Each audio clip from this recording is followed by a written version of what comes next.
Right now, wherever you are, you're being exposed to electromagnetic fields, or EMFs. And whether that should alarm us is the subject of a global scientific debate. Yesterday, the World Health Organization wrapped up its concern, declaring cell phone use a possible cancer risk. But the experts are still divided. So, should we be reassured, or are EMFs the next big health risk like tobacco or asbestos? And what do New Zealand's own scientists make of it?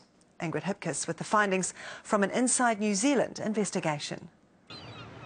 Strolling in Auckland's viaduct, you'd be forgiven for thinking this was a rubbish bin. In fact, it's a cell phone tower, as are these chimneys on Waiheke Island, transmitting electromagnetic fields 24/7.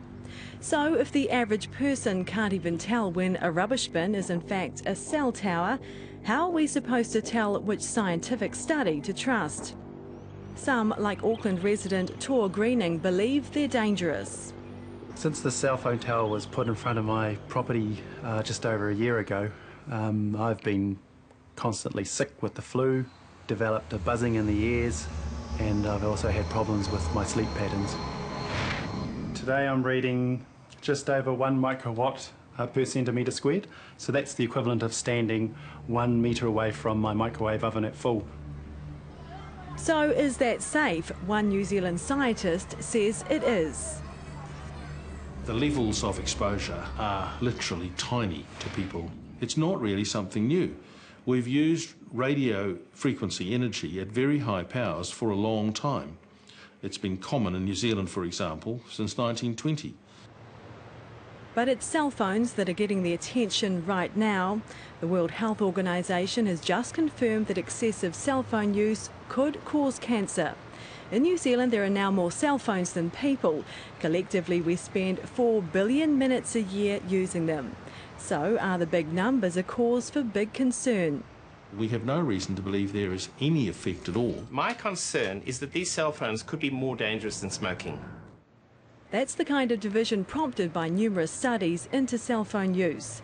The world's largest study, a 10-year investigation carried out across 13 countries, including New Zealand, appears to be reassuring.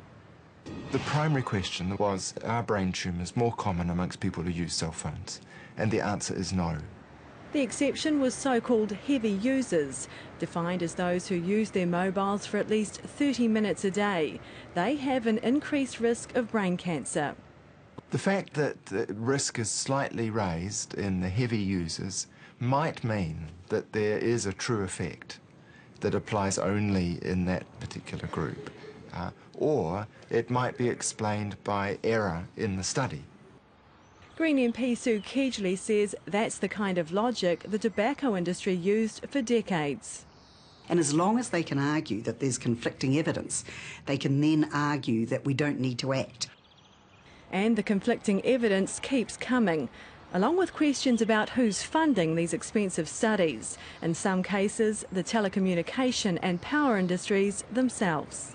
Biologist Bruce Rapley. For many researchers who have found negative effects, they've found their funding dries up. I don't believe that I have ever been influenced by the industry. It is true that the industry do frequently employ me because they probably like what I'm going to say. At the moment, electromagnetic fields all comply with government guidelines, but environmental lawyer Sue Gray doubts those guidelines are good enough. The telcos say that they're only doing what the law allows them to do, but they were involved in writing the very law that they're now relying on, and that is a serious problem.